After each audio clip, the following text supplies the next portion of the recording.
Bom dia, pessoal!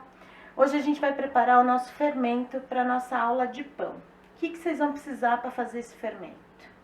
Esse fermento vai ser um fermento natural, que é um fermento que só vai farinha e água. Então a gente precisa de um pote com tampa, uma colher de sopa, farinha e água. Qualquer farinha serve. Eu vou usar essa daqui porque a que já estava aberta aqui em casa. Então vamos lá, o que a gente vai precisar? 2 colheres de sopa rasas de farinha e 3 colheres de sopa de água.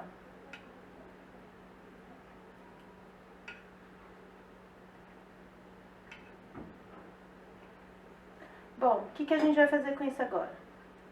A gente vai mexer até ficar uma massinha homogênea.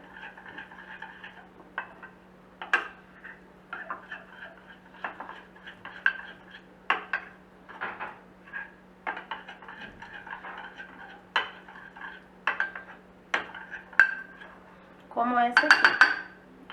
E aí, o que a gente vai fazer agora?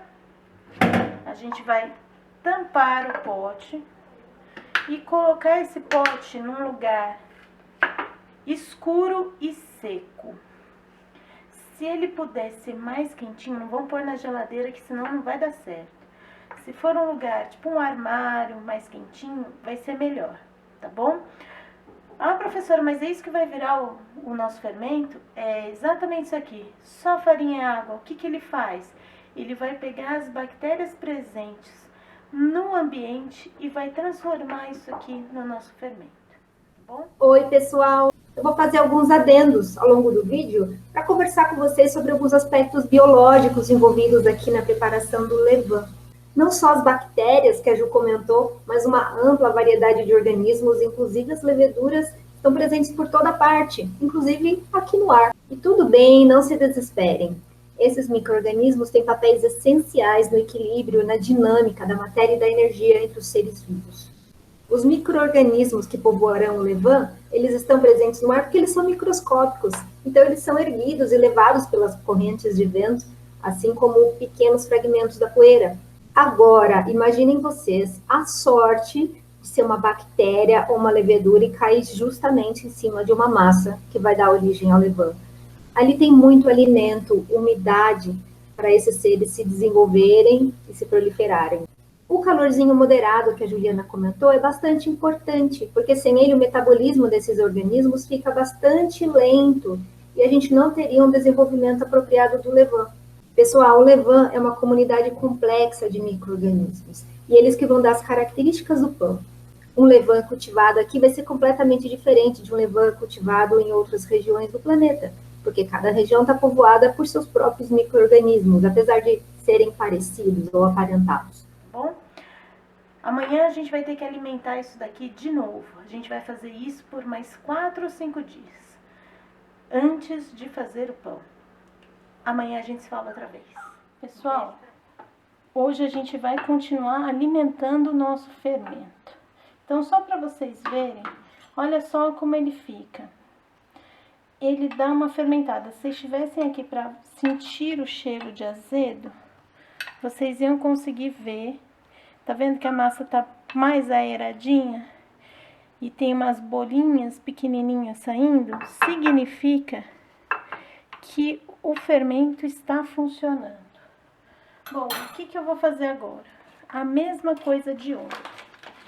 A gente vai pegar a mesma farinha, a mesma colher e 2 colheres rasas de farinha e 3 colheres de sopa de água.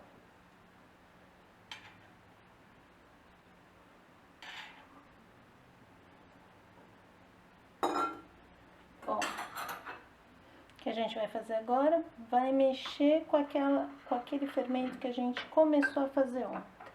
O que a gente está fazendo aqui? Não só capturando mais micro-organismos que estão presentes aqui no ar, Mas a gente está alimentando esse fermento que a gente fez ontem. Então, se vocês conseguirem ver aqui, já tem umas bolinhas que estão se formando. O que significa isso? E amanhã a gente vai ver isso com um pouquinho mais de clareza. Significa, os micro-organismos que estão aqui, eles estão pegando o açúcar que está presente na farinha e está transformando ele em álcool e gás carbônico. Então, as bolinhas são por conta do gás carbônico. E se vocês estivessem aqui para sentir o cheiro, vão sentir um cheiro de azedo. O cheiro de azedo é por conta dessa transformação, tá bom? Então, vou lá fechar isso aqui agora e guardar onde ele estava guardadinho para amanhã a gente continuar alimentando. Bom dia, pessoal! Vamos de novo agora alimentar o nosso fermentinho para a gente conseguir fazer o nosso pão. Para vocês olharem bem, olha só o tanto de bolinhas que já está se formando aqui dentro. Creiam-me, tá bom isso daqui, esse é realmente o fermento, tá bom? Não acha que tá estragado e vai jogar fora não, é isso aqui que a gente quer. Ó, a consistência dele é essa aqui. Então, vamos lá, tudo de novo. 2 colheres rasas de farinha e 3 colheres de água. E de novo, vamos lá. Vamos dar comida para o nosso fermento aqui, para ele ficar bem bonito. Para quando a gente for fazer o pão, ele não falhar com a gente. E eu recomendo a vocês que vocês, no caso do meu pote aqui, que é um pote quadrado, tirem bem as bordinhas também, tá? Para misturar bem mesmo o fermento com a farinha. Para não ficarem muitos grumos também de farinha. E agora, se vocês puderem ver, vocês vão ver o tanto de bolinhas que tem dentro do fermento aqui. É assim que a gente quer. Agora, de novo, vou fechar, vou tampar e vou deixar ele até amanhã pra gente dar comida mais um dia. Beleza. Bom dia, pessoal. Vamos lá dar comida pro nosso fermento novamente. Queria que vocês pudessem sentir o cheiro de como tá aqui. Olha como ele tá aeradinho. Quer dizer que o nosso fermento aqui tá crescendo. E aí, enquanto a gente vai fazendo de novo, de sempre, as 2 colheres de farinha e as 3 de água, eu vou falar para vocês o porquê que a gente não precisa se preocupar com isso. Né? Ah, professora, a gente está pegando os bichinhos do ar aqui para servir de comida pra gente. O que acontece, gente, é que quando a gente põe o pão no forno, a gente desnatura proteínas, lembra? Vocês já devem ter visto isso e a professora de bio, a Bia, vai poder falar isso um pouco melhor para vocês. Quando vocês desnaturam a proteína, vocês fazem o quê? Vocês destroem aquela estrutura de proteína e fazem com que aqueles encaixes, né, não aconteçam mais. Então, aquelas estruturas não possam mais fazer o que faziam antes.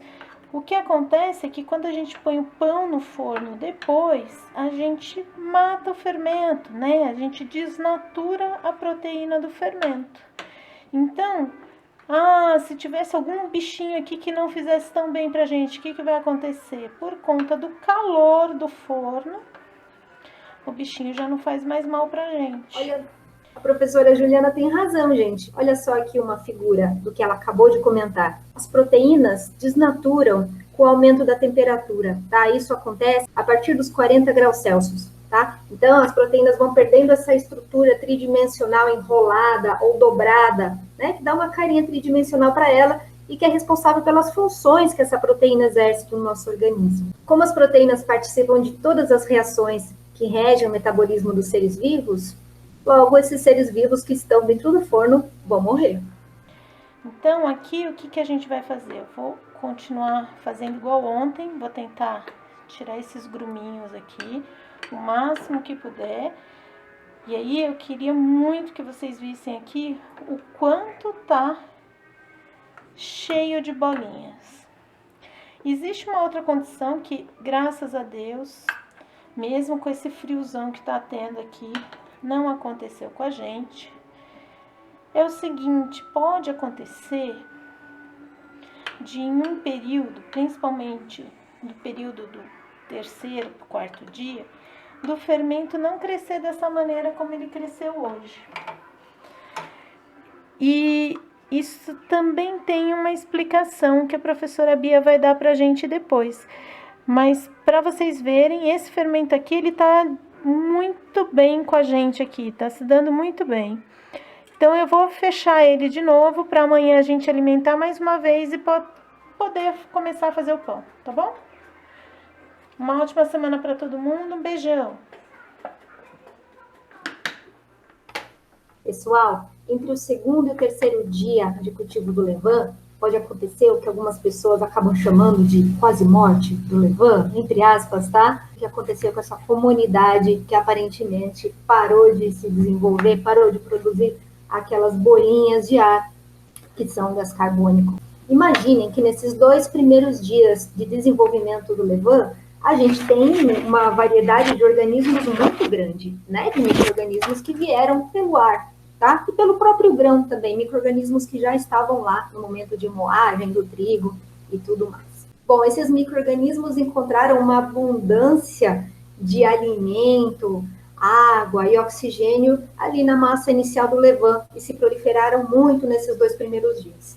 Acontece que alguns processos biológicos importantes que modificam o meio estão acontecendo aí, e a gente vai dar destaque aos processos de fermentação. Muitas bactérias vão fazer a fermentação acética, que vai produzir ácido acético, vai deixar aquele gostinho azedo no pão. Então, imaginem que o ambiente ali do levain está ficando mais acidificado.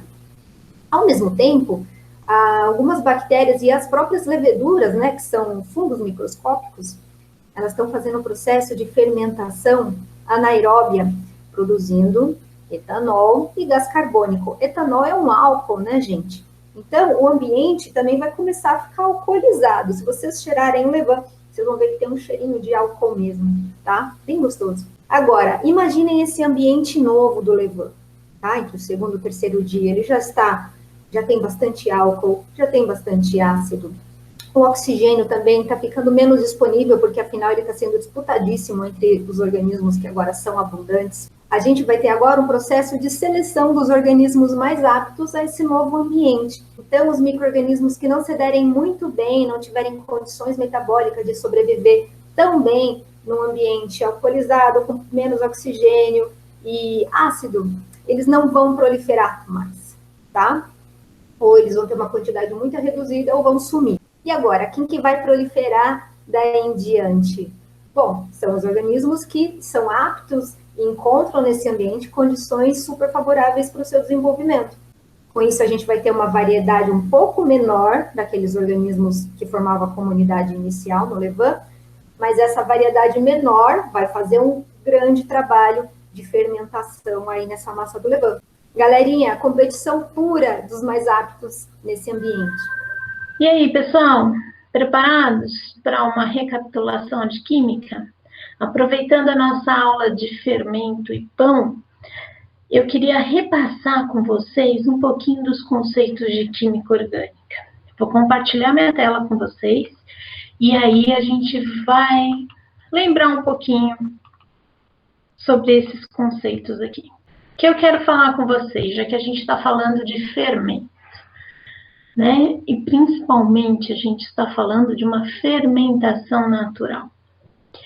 Quando a gente olha pela internet e fala assim, ó, vou fazer um pão de fermentação natural, É muito comum a gente ouvir um nome para esse fermento chamado de levain. O que é isso?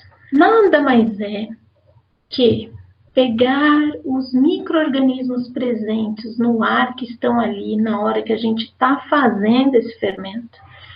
E isso daqui, junto com a farinha e junto com a água que a gente coloca, vira um fermento para o nosso pão. Bom, mas como é que a gente cria esse fermento então? Né? A gente está falando que a gente dá comida, então quando a gente fala da farinha e da água, a gente está falando que a gente está facilitando para ele essa comida aqui, ó. A glicose é o açúcar que vai estar presente na farinha. E aí o que esse micro-organismo faz? Ele vai transformar esse açúcar em etanol e gás carbônico. Quando vocês estiverem fazendo o fermento, vocês vão ver que o cheiro, na verdade ver não, né? Vocês vão sentir que o cheiro é um cheiro azedo.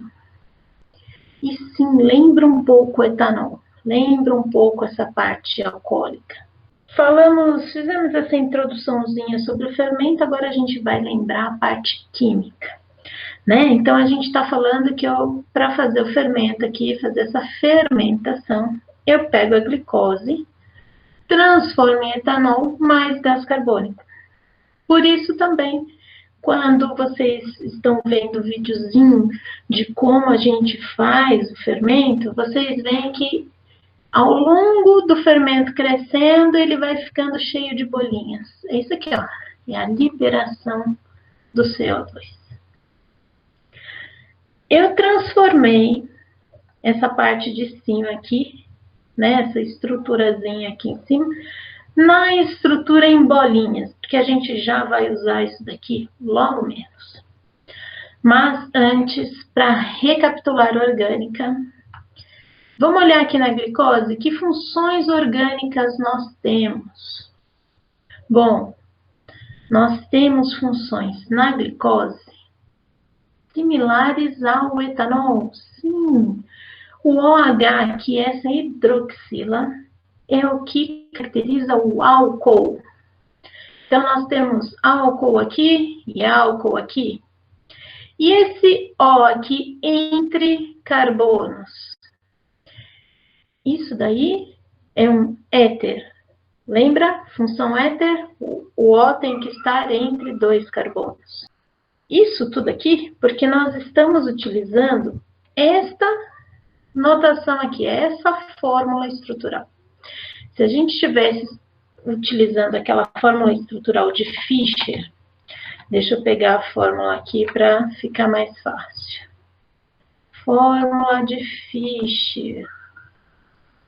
Esta daqui, ó, compridinha, lembra? O que nós temos nessa fórmula aqui? Nós temos o álcool normal, da mesma maneira, mas nós temos nessa fórmula, por ela não ser cíclica, por ela ser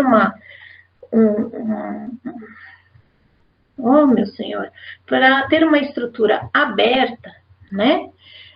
Ela termina num C-OH, que caracteriza aldeídos. Então, nós estamos falando de éter e álcool, porque nós estamos usando esta equação de Norman-Haworth. Ok? Então, vou voltar para cá, para a gente falar de mais uma coisa. Só para a gente lembrar da classificação, né, das moléculas orgânicas. Bom, como vocês podem ver, essa molécula aqui, ela é uma molécula fechada, né? Ela é um ciclo, então ela é uma molécula fechada.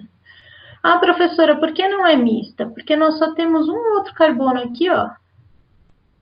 Né? Vocês estão vendo? Esse azulzinho aqui é o que caracteriza os carbonos. Nós temos só um outro carbono pendurado nesse ciclo. Então, a gente vai falar que isso é uma molécula fechada, ramificada, porque tem essa penduricalho para cá. Não só isso, ela também é heterogênea. Nós temos uma outra coisa aqui, ó, que não é carbono, bem no meio da molécula. Então, ela é cíclica, né? Então, uma molécula fechada, ramificada, heterogênea e saturada. Ela não tem ligações duplas, como vocês podem ver. Então, ela é uma molécula saturada, certo? Logo, por ser saturada e não ter nenhum anel aromático aqui, ela também é uma molécula cíclica não aromática. Então, vamos dar continuidade aqui, porque a gente queria falar também, além da parte de orgânica, da parte de estequiometria.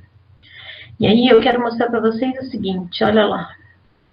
Lembrem sempre da lei de Lavoisier, né? O que eu tiver do lado dos reagentes, eu tenho que ter também do lado dos produtos. Então, nada se cria, nada se perde, tudo se transforma. Essa é a lei de Lavoisier. Nós vamos falar que na glicose aqui, ó, os azuisinhos são os nossos carbonos. Então, nós temos, como vocês podem contar comigo, 6 carbonos numa molécula de glicose. E também temos 6 oxigênios numa molécula de glicose. E o restante, professor? O restante é tudo hidrogênio. Então, nós temos 12 moléculas de hidrogênio aqui. Bom, se essa glicose se transforma no etanol, vamos olhar a fórmula do etanol. Temos 2 carbonos, lembra? MET, ET. Então, 2 carbonos, ET, nenhuma ligação dupla ou tripla, então, então, etanol. Tem um OH presente aí, né? Então, nós temos um oxigênio e o resto tudo de hidrogênio. Então, nós temos 2 carbonos, um oxigênio e 6 hidrogênios. Opa! Diferente, né? A conta não está fechando. Vamos lá, vamos ver o restante. E quando a gente fala de gás carbônico, a gente está falando de um carbono e 2 átomos de oxigênio ligados ao carbono por ligações duplas. Vamos somar? Temos 6 carbonos aqui. Temos 2 aqui e 1 aqui. Temos 6 oxigênios aqui do lado dos reagentes. 1 mais 2 dá 3 do lado dos produtos. 12 hidrogênios do lado dos reagentes e 6 do lado dos produtos. O que parece para vocês? 3, 6. Temos exatamente a metade? Então, o que a gente tem que olhar? A gente tem 6, 6 e 12. O que seria o nosso A e o nosso B aqui? Bom, se a gente viu que é exatamente a metade. Se a gente duplicar tudo, será que dá certo neste caso? Vamos lá. Se eu duplicar aqui, vai dar 4, 2 e 12. Opa, batemos hidrogênio aqui. E 2 e 4. 4 com 2 dá 6. 2 com 4 dá 6 também. Então, A e B igual a 2 cada um. Isso tudo para a gente lembrar sempre que, toda vez que a gente falar de estequiometria, a gente tem que lembrar que o que tem do lado dos reagentes vai ter que ter do lado dos produtos, na mesma medida. O mesmo número de átomos e elementos do lado dos reagentes tem que ter também do lado dos produtos. Bom, e era isso que eu queria passar para vocês. A gente pode até só olhar uma outra coisinha aqui que garante que a conta fecha. Quando a gente olha a massa molar da glicose, a gente vai ver que isso é 180, certo? Quando a gente olha a massa do etanol e a massa do gás carbônico, a gente vê que o etanol é 46 e o gás carbônico é 44. Lembra como é que a gente calcula isso? Carbono, massa atômica 12, oxigênio, massa atômica 16. Temos 2 oxigênios, 32. Com 12, 44. A mesma coisa vai valer aqui para etanol e para a glicose. Por isso que a gente tem essas massas molares. Estou chamando de massa molar aqui, por quê? Porque é o equivalente a 1 mol, ok? Bom, 46 com 44 dá exatamente 90, que é a metade da massa molar da glicose. Então, a gente teria que dobrar essa massa aqui para cada um deles, para que a gente tenha 180. Logo, conseguimos fazer o balanceamento estequiométrico. Tá bom? Espero que vocês tenham gostado, tenham relembrado esses conceitos, porque eles são realmente muito importantes, e que a gente possa se ver logo menos nas próximas etapas, tá bom? Espero vocês no dia de fazer pão. Estou querendo fazer o pão no domingo, tá? Dia 30 de agosto agora. Domingo, 30 de agosto, é o dia de fazer pão. Tenham disposição. Vai precisar de braço. Viu? Mexer massa não é a coisa mais gostosa do mundo. Vocês vão ganhar o Vale Academia. Então, espero vocês domingo. Um grande beijo. Até lá.